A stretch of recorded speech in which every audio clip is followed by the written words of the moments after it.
Thank you. Thank you. Next Sunday, we're going to have a very special preacher, Molly Carlson, who's the United Church of Christ Conference Minister for this area, will be with us. So we're looking forward to hearing her and visiting with her and asking her questions if we have those. And this is a pretty special birthday time for our congregation. Linda turned 95 on Wednesday.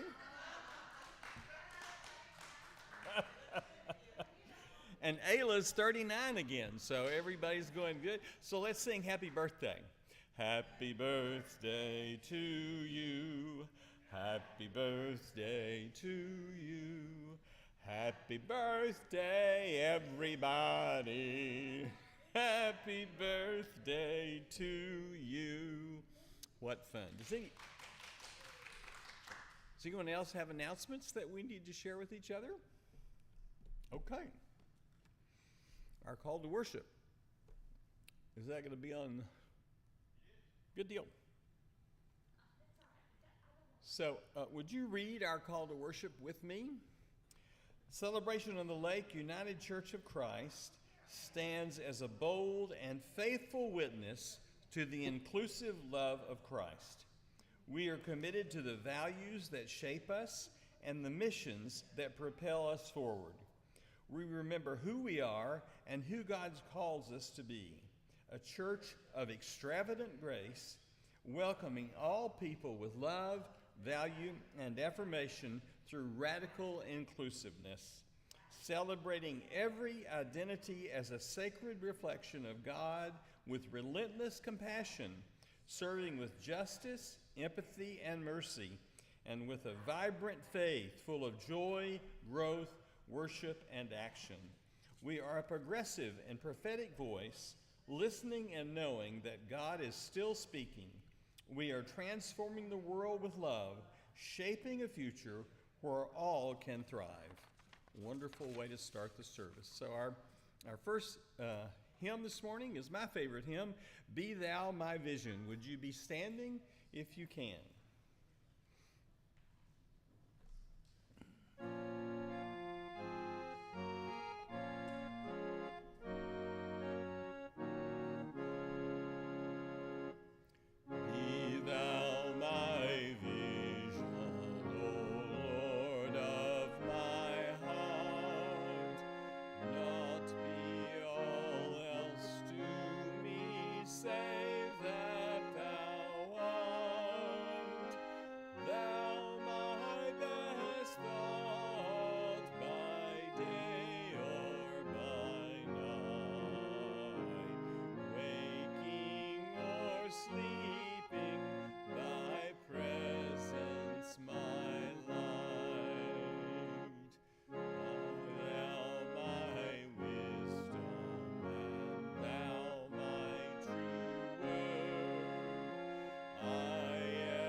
Thank you. You may be seated.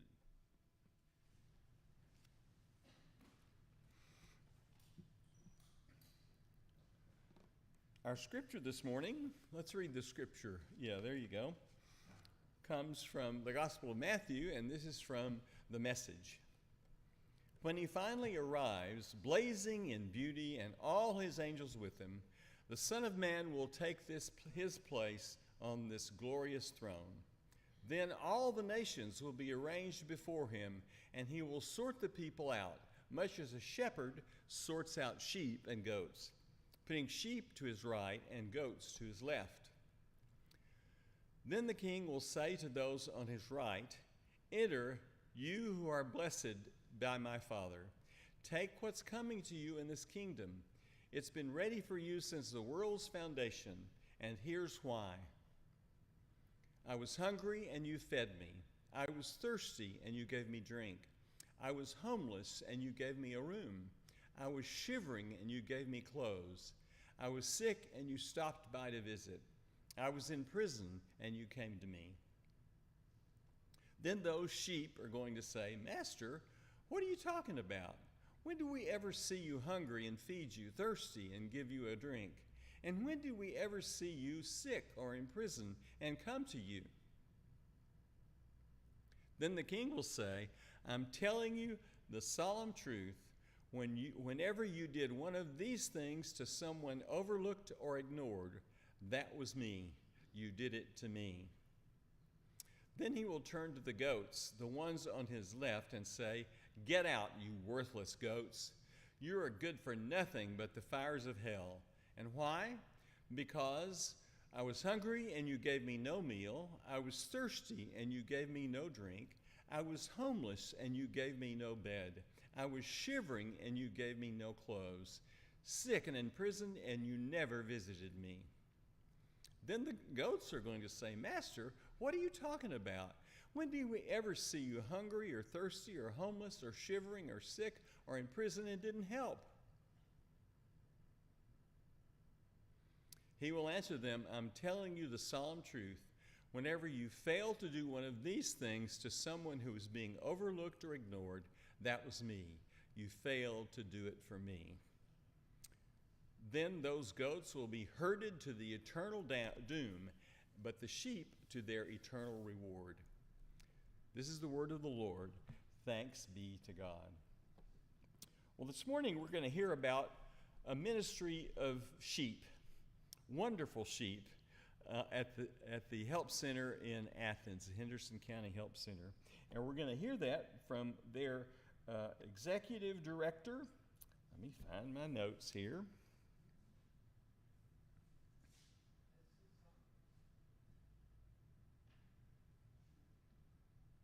Well, I had them somewhere. Where did I put them? Leslie Saunders. Leslie came to this area, to the lake, and then to Athens years ago, and she's served the Help Center now for 26 years. She's now the executive director, and we're looking for hear all about their ministry. Leslie, welcome.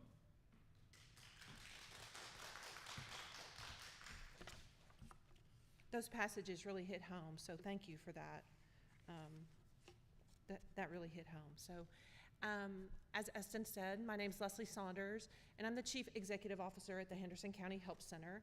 And yes, I have been there almost 26 years. So I started off at the center when my husband had an 18-wheeler accident. And so I was forced to go back to work from being the housewife and the mom that I always thought I would be, and a full-time mom at home, to actually having to go back to work, which was truly a blessing. And so I had gone to the center for a college class that I was taking, and they said, "What do you need to?"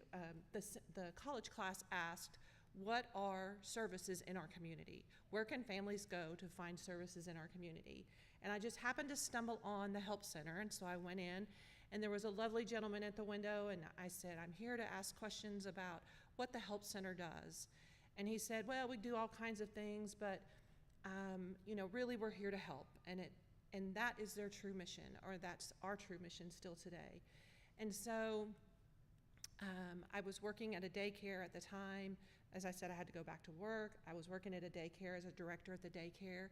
And one of my parents came to me and said, "I know this great program that has a program for pregnant and parenting teens, and they need a director." And I said, "No, I love working here at the church. I love working, with the kids that I have." And she said, "You don't understand. These are pregnant and parenting teens that have no one behind them." And so I said, "Where is this program?" And they said, "Oh, it's at the Help Center." So within a month, I went back to the Help Center. I applied there. I went through the interview process. And I've been there ever since. And truly, it's truly a mission for me to ensure that the families and the children and the youth that we provide services to get everything they need. And so when I started, as I said, I started in the daycare with the Pregnant and Parenting Teens program. And so it was fun to come in every day. It was stressful some days, but you got to play with the kids and you got to sit down on the floor if you were having a tough day and rock the babies or play with the 2-year-olds and then go back to the office. But that program still is in existence today. So the original program, as I told Eston earlier, the center started in 1990 on the 3rd floor at the courthouse. It was a program for a helpline. And so families would call, or those in need would call and say, I need help in my community. I need help with medication. I need help with utilities. I need help with transportation or gas to get to a doctor's appointment. And so prior to the helpline, individuals or families were going, probably what you see too here, is they're going from church to church to church or entity to entity, and nobody was screening them. Nobody said, why do you need these funds? Nobody said, who else have you been to for these funds? And so churches and other organizations were supporting these families, but nobody was case tracking them. And so a group of lovely ladies came together. They formed the Help Center in 1990, and again, it was on the 3rd floor at the courthouse. And so that's when families started being tracked. That's when we started seeing we were stretching our funds, not only the Help Center's funds, but the church's funds and the community programs funds that were providing services to these programs, because now they were being tracked. Now we would see how many people are truly in the household, who helped you last month, who helped you 2 months ago, but why were you still needing assistance? And so we started tracking them at that time in 1990. So that program that was on the 3rd floor of the courthouse annex is called the Henderson County Helpline. And so still today, you can call the helpline and say, I need help with utilities, medication, gas vouchers, a reference and referral. Maybe you live or the families live in the lake area, but we don't want you to drive to Athens to have a $20 gas card to go somewhere back over here to a doctor's appointment.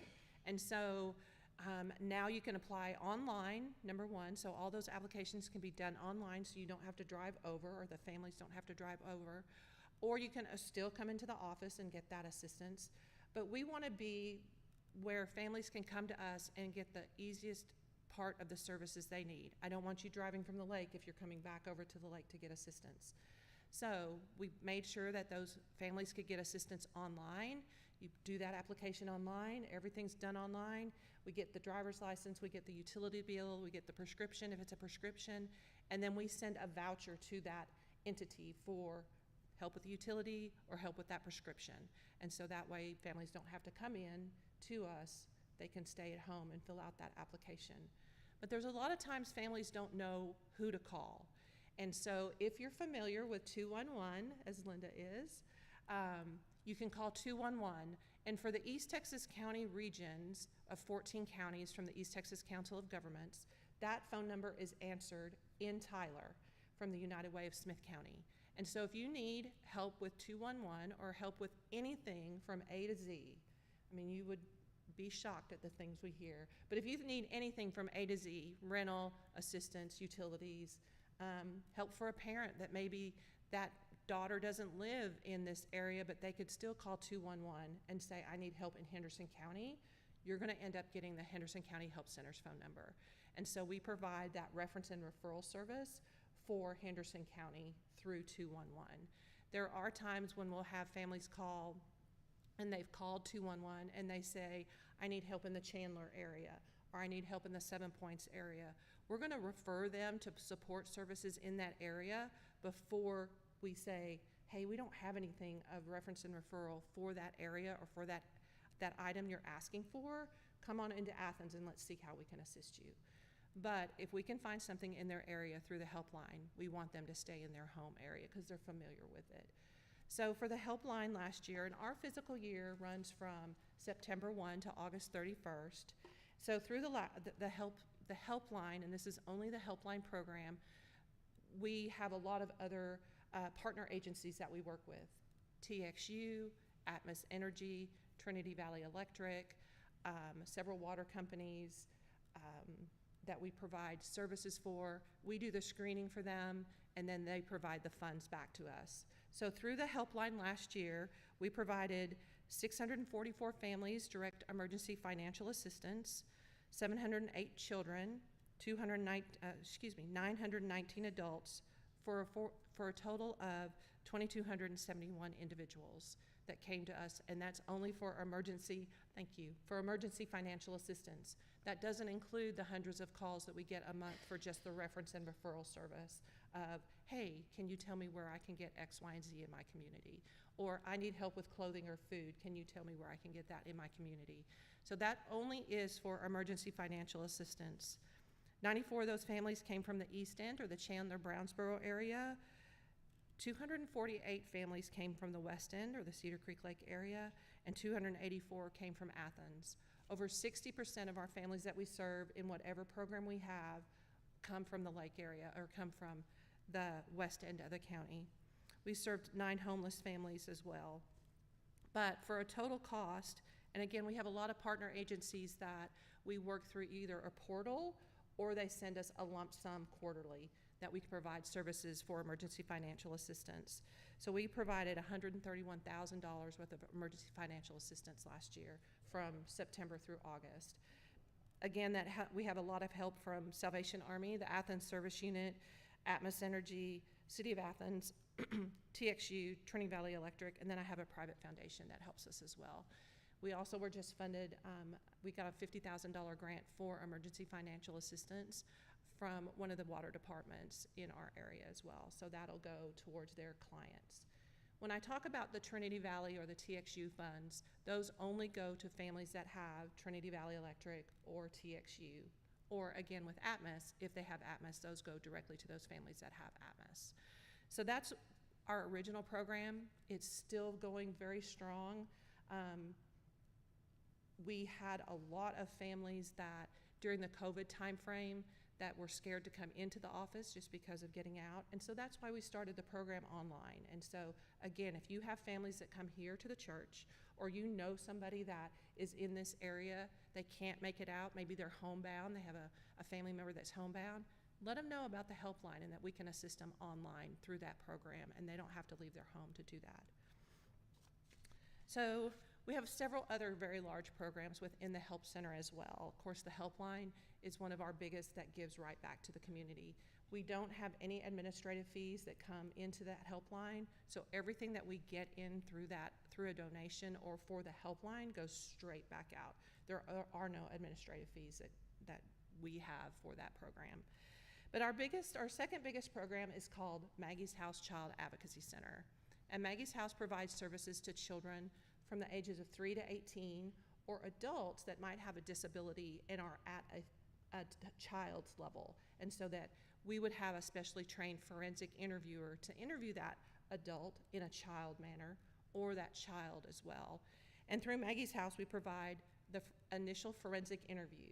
So when we have children that come to us from CPS or law enforcement, we interview those children to see what has happened to them. We are a fact-finding mission for those children. We're not pro-prosecution and we're not pro-defense. We are just there to get the facts. And I see most of you kind of have some gray in your hair like I do. And so the example that I always use is, who of you remember Dragnet? Did you watch Dragnet? I did. And so those two officers, when they would talk to somebody, they would always say, ma'am, we just want the facts. Just the facts, ma'am, just the facts. And so for the Child Advocacy Center side, our forensic interviewers only just want the facts. When you have a 3-year-old that comes into you, usually they can say who and what, but they usually can't say more than that. But if you have a 16-year-old and we're interviewing them for whatever the allegation might be, we want to know who, what, when, and where. And they can usually tell us those facts. And so again, we just want the facts. So from that forensic interview, that is that child's testimony in court. And so that interview goes to the district attorney's office for prosecution, and if the judge allows that interview into the prosecution side of the case, that child only has to tell their story one time. We don't want those children to have to tell it to the defense attorney. We don't want it to have to tell them to the prosecution. We don't want to have them tell it to the judge. We don't want to tell them more than once, because sometimes when they're young, especially 3, 4, 5, 6-year-olds, that story might change just because of the numerous times that they've told their story. So that forensic interview that we videotape in the center is their testimony, and hopefully they just have to tell their story one time. We also provide long-term therapy services for those kiddos and the secondary family members. So if they have one kiddo that comes to us that might have allegations of abuse or neglect, we also want to support that family unit. So if there's a sibling, we want to make sure they are healing as well. If there's family members, a guardian, a parent, we want to make sure they're healing well. So we provide therapy services for them as well. We also do the medical exam on site. And so if we have a kiddo that comes to us, male or female, that needs a sexual assault forensic exam, we do them on site at the center. That way, number one, they've already been to the center for their forensic interview. They're familiar with our staff. They're familiar with their family advocate.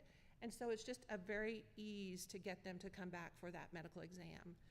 If it's an emergency, yes, they will go to the hospital and be stabilized first.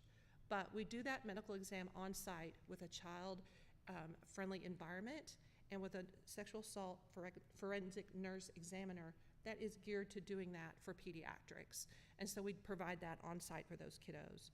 We have a lot of prevention programs that we also do in the school districts. So we have a program that we provide services for kids K through 5 about good touch, bad touch for those kiddos. And so we did about 2,500 kids this year across the county with those good touch, bad touch programs. And so we also do training in our community. We do a lot of training for our multidisciplinary team, which is law enforcement, prosecution, CPS, mental health, medical, and then other service providers. Sometimes we have kiddos that might come to us through Maggie's House that maybe the family was also in a domestic violence situation. So we want all of our community to be trained with the most current information. So we provide a lot of training.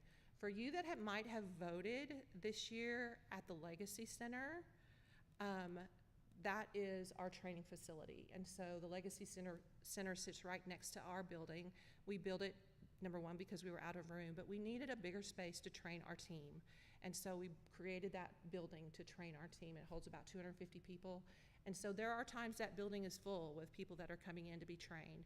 Not only do we do local entities like our local law enforcement, local prosecution, but we also open up statewide. And so there are times we'll have officers from Houston that said, we've never gotten a training like this. We're bringing our team next time. Or we'll have people from Austin come, same thing. We don't have the opportunity to have these types of training for our team. We're bringing the whole team. And so we get a lot of officers, prosecution as well, and CPS, or Child Protective Services, that come through that we provide training for. And then we provide long-term victim services. We call those families monthly after that forensic interview, make sure they're going to therapy, make sure everything's going as it needs to, make sure they have updates on their case through prosecution. And so we want those families to heal, and we provide that hope, healing, and justice to those families from the initial time they come into our door all the way through prosecution and beyond. And so there's a lot of times when we'll have a child that comes to us 4, 5, or 6, but they don't go to court for 5 or 6 years. During COVID, it was longer because the backlog of cases that happened just gave us a lot of kids that were waiting to go to court. So again, that forensic interview shows that child of the time it happened and the age it happened, because how much change is there between the time they're 7 or 8 and 12 or 13? There's a lot of change in that child. There's a lot of growth. There's a lot of development. And so we want those families to know that that child is going to be seen at the time that the event happened and at the age that that event happened. So we provide that for those kiddos. All of those services are free of charge. We get everything that we do from federal and state funding to provide those services for those kiddos. And so again, everything that we provide, all of our families, whether it's this program or others, are free to our families because of the state and federal funding that we get. One of the other big ones, and it is modeled after the Child Advocacy Center side of it, is our Helping Crime Victims Through Crisis and Beyond. And this is a program for crime victims who are adults. When we have families that come to us that say, hey, my mother was a victim of fraud.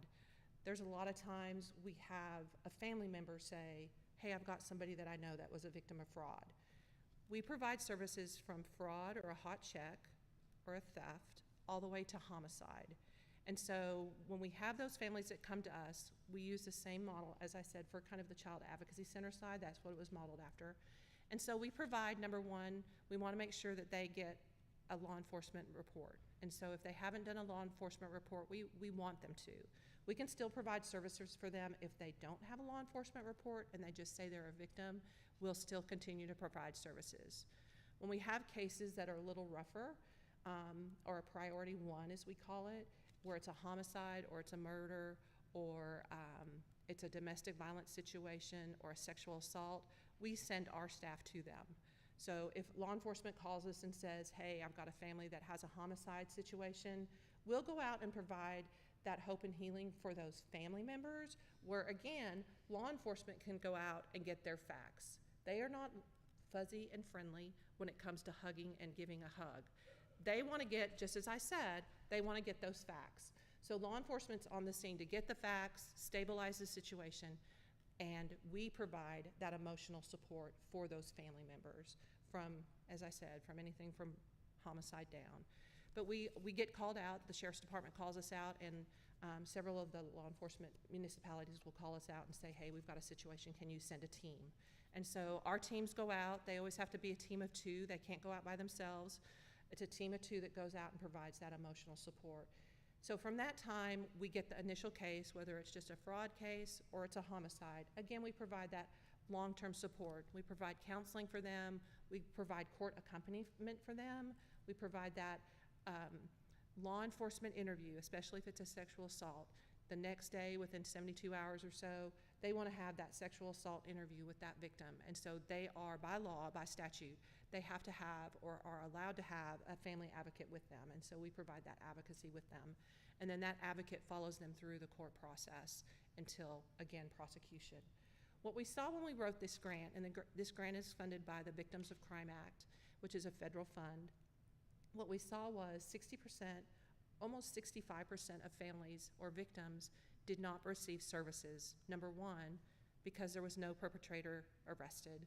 And so if there's no perpetrator arrested, it doesn't move forward through the prosecution phase. It doesn't go to a district attorney's office, or it doesn't go through a county attorney's office, because there's no one to prosecute. But that person is still a crime victim. It's just like if it was a fraud online.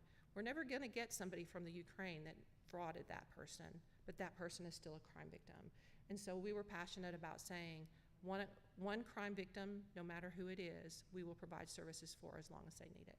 And so we do have some cases that we've had that person on the case roll or that family on the case roll for 4 or 5 years, because it takes, again, so long to go through prosecution. But we want to make sure they're healing and they're safe. If we go out and it was a theft and maybe somebody kicked the door in of someone's home, we have volunteers that go out and fix that door jamb and put a new lock on that door. And so we want to make sure they're safe to go home. If they can't go home for whatever reason, like it was a sexual assault or domestic violence, we want to make sure they're in a safe place. And so we'll do a hotel for a couple nights, and then we'll find them a safe place to be. One of the things that we've always said with this program is we don't do domestic violence.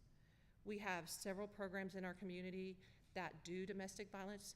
And so once we know that that program or that individual has domestic violence, we're going to make sure they're safe and secure, and then hand them off with the family advocate to another advocate through a domestic violence program. There's a great program over here now in Caney City called Breaking Chains, and there's also the East Texas Crisis Center. And so we provide, again, that handoff if it's domestic violence. If it's sexual assault, we will keep them on our side and make sure that they're healing and they get every service they needed to make sure that they're healing through that sexual assault. One of our other programs that we have, and it's a newer program, we've had it for about 10 years, is a teen sexual health program. And we provide information to teens 6th grade through 12th about sexual health. And so we want to make sure those teens get medically accurate information that's been highly evaluated through a lot of academics, but they get medically accurate information about teen sexual health. Yes, we do provide one lesson about your body and the correct names to talk about your body, but everything else is about learning how to move forward, learning to see what your life choices may cause or how you can make sure your life choices get you to where you want to be. And so for that program, the program provides positive presentations to over 4,000 teens annually regarding the benefits of abstinence until marriage and helps teens understand the decisions that they make today could be their dreams for the future. So we want to make sure they know information about alcohol, drugs, and tobacco. How can that change your mindset, especially in sexual health? What do your peers do for you? How can you have positive peer influence? What if you don't have positive peer influence? How can you change that? And so the program is a 5-day program in the school districts. There's very little about sexual health. It's all about life choices, and so we provide that. And this year we did about 4,200 kiddos through the 11 districts in our county. And so we love that program. We get a lot of feedback from parents saying, I was too scared to talk to my child about teen sexual health. Thank you for doing it. Because maybe like me, my mother never talked to me about that, and I'm sure her mother didn't talk to her either. So there are a lot of parents that they feel funny about talking to their teens about sexual health. And so to have those parents come to us and say, hey, thank you for talking to my kiddo about making positive choices, because I didn't know them. And so we always get that feedback. So I'm going to step back one program about our crime victim services. And so for our crime victim services on the adult side, last year we provided 549 victims services.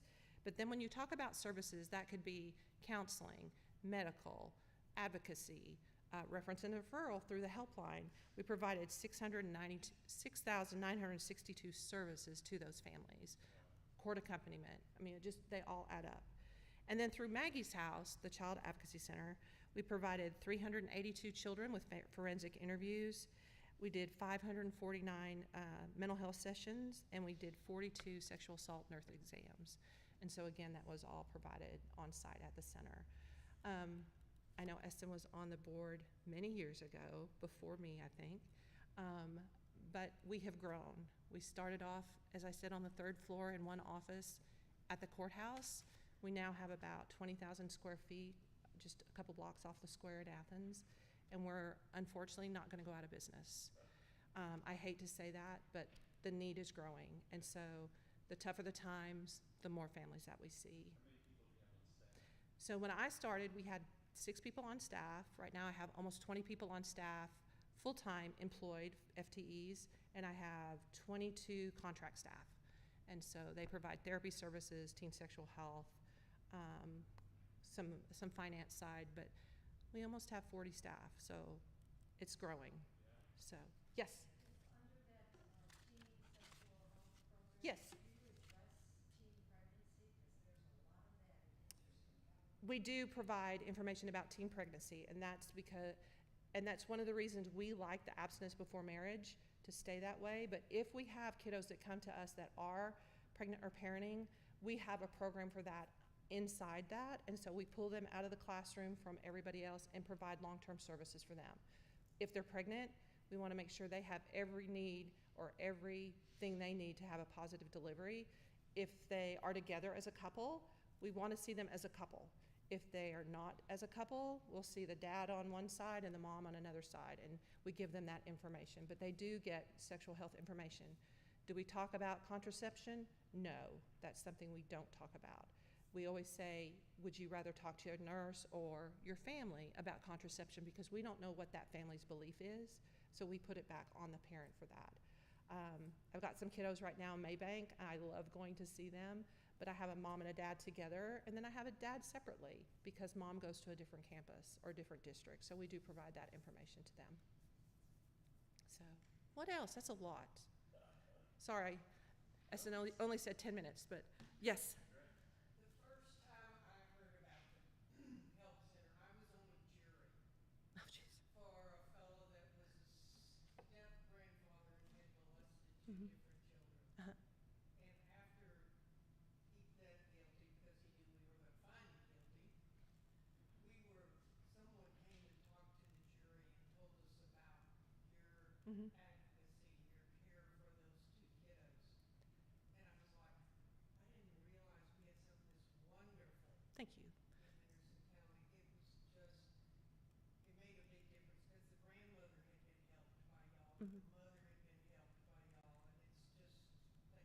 Thank you.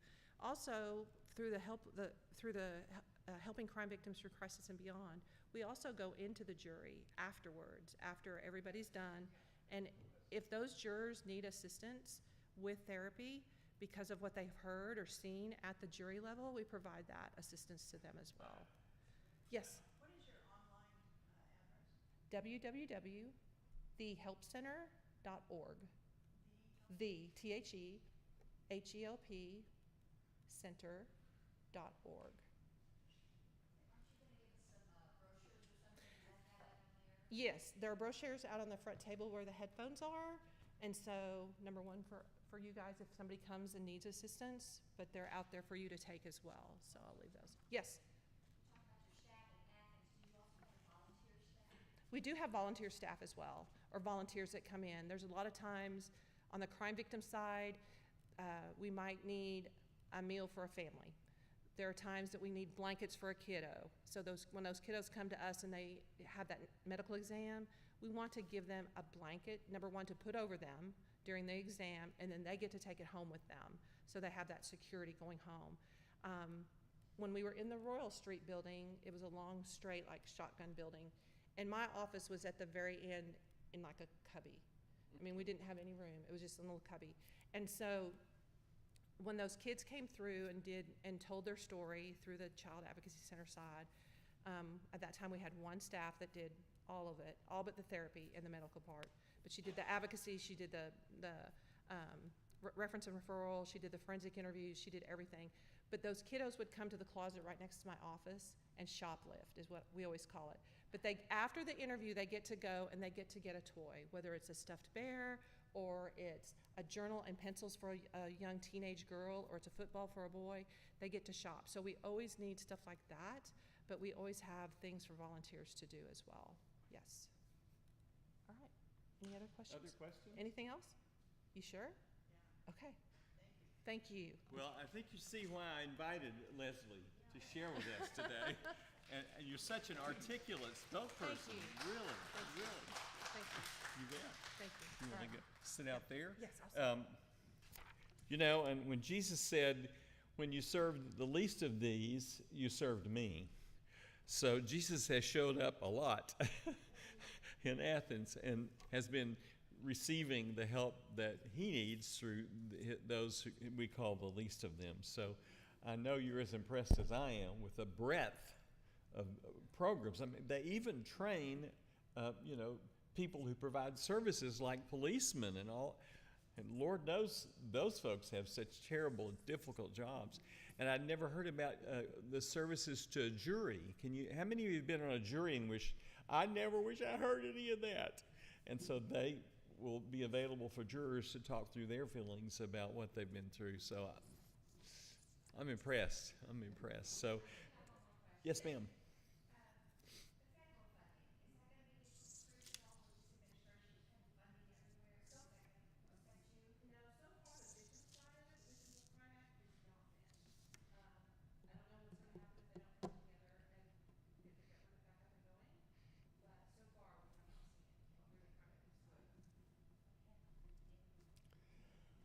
Well, if you ever run across something that our church could help with, whether it's a donation or tell us to go buy teddy bears or that's why we're here.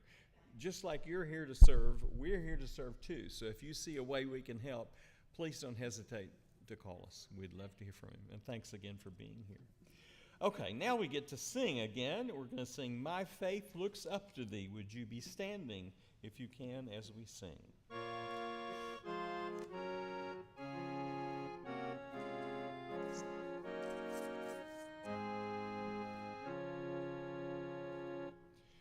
My faith looks up to thee, thou Lamb of Calvary, Savior divine.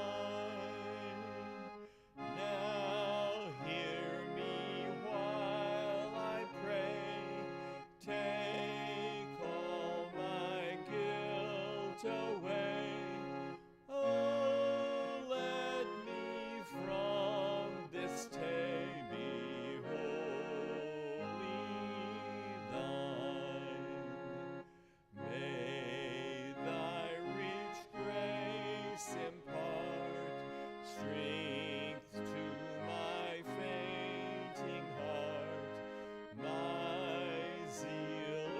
inspire, as thou hast died for me. Oh, may my love to thee, pure, warm, and changeless be, a living fire.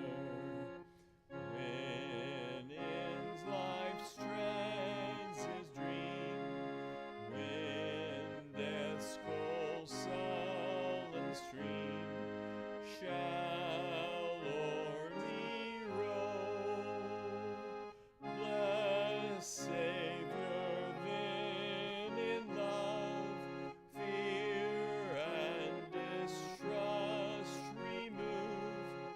Oh, bear me safe above a ransomed soul. You may be seated. So this is a time in our service when we make an offering to the ministries of the church. So here comes our favorite person handing a basket.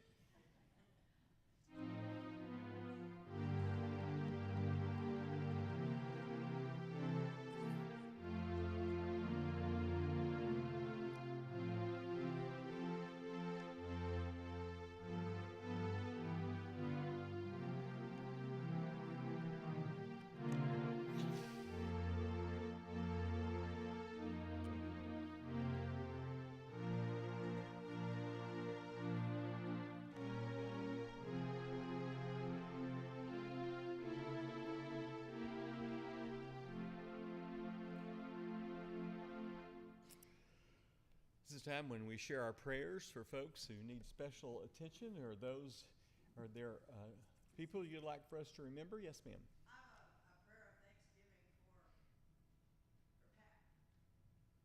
She's been doing so good with her physical therapy. She's getting a lot more range of motion with a shoulder that we didn't know would ever work again. So I thank you for all the prayers from the church and for her hard work. Yes. Good work, Pat. We're proud of your courage. And she fell and hurt her shoulder and broke her shoulder, and it still hurts. So her challenge is not quite over yet, but yes, we'll certainly remember Pat. Yes, ma'am. Joseph gave me this information this morning. In 2 days, they're the DJ for the Red Top that we love so dearly. They're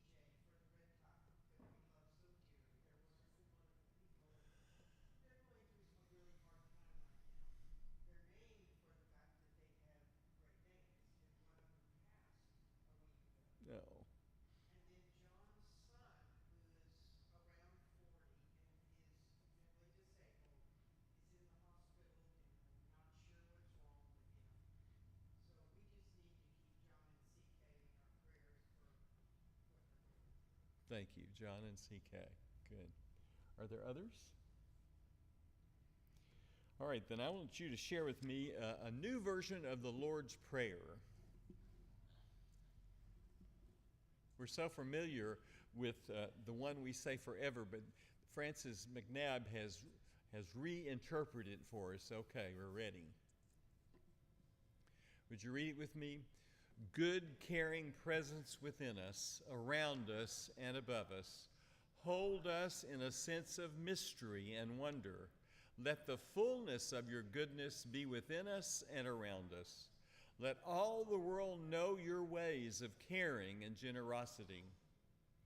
May we find we have all we need to meet each day without undue anxiety. Overlook our many stupidities and help us release everyone from their stupidities. Now that's better than forgive me my debts and trespasses, isn't it? May we all know that we are accepted. Strengthen us that we will reach out to the best, always with the faith to rise above the ugly realities of our existence. And we celebrate the gifts you have given us, the rich kingdom of life's possibilities, the power to do good and the triumphs of good, and the moments when we have seen the glory and wonder of everything. You are life's richness. You are life's power. You are life's ultimate meaning. Amen. Isn't that beautiful? A new way to think about it. All right. And now it's time to have the Lord's Supper. You're doing it. You're doing it. I'm doing it. Gosh, it's not usual that I come right up here and do the communion right away, but we will get to it. I'm going to, since things are being a little different today, I think I'm just going to read what's on the paper here. Holy God, we thank you for these gifts of grape and grain, and pray that you will pour out your Holy Spirit on these elements and on us gathered here. Strengthen us through this feast of grace, and by sharing this feast, may each of us know the presence of the living Christ. By your Spirit, make us one with Christ, one with each other, and one in the ministry to all the world. As they were eating in the upper room that night before Jesus died, he took the bread and he blessed it, and he broke it, and he gave it to all that were at the table. And he said to them, "Take and eat, for this is my body, broken for you." He then took the cup that was on the table of wine, which they were enjoying with their dinner, and he blessed it, and he gave thanks, and he gave it to them, and he said, "Take and drink. This is my blood poured out for you. And each time that you eat or drink, do this in my name." So now, as you know, here at Celebration, we have communion every day, every Sunday. And we have a table to the side where if you wish to have communion by yourself and do your own prayer, you're welcome to do that over there. Or you can join the rest of us in a circle up here, and we take communion together and pray together. So please join me now. Miss Joy.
Message this morning. No kidding. I didn't know that they did all of the things that she said that they talked about. And what an articulate spokesperson she is. My goodness. That would be a great outreach for us, because you Well, always are looking. Oh, we did? They're part of it.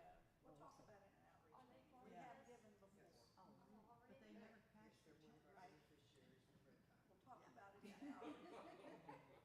I just want to say one thing. If y'all get an opportunity, there's a fabulous, fabulous, motivational, inspirational, bring some Kleenex movie out right now called Soul on Fire, based on a true story, and it is amazing. At the movie theaters? Yes. Okay. And somebody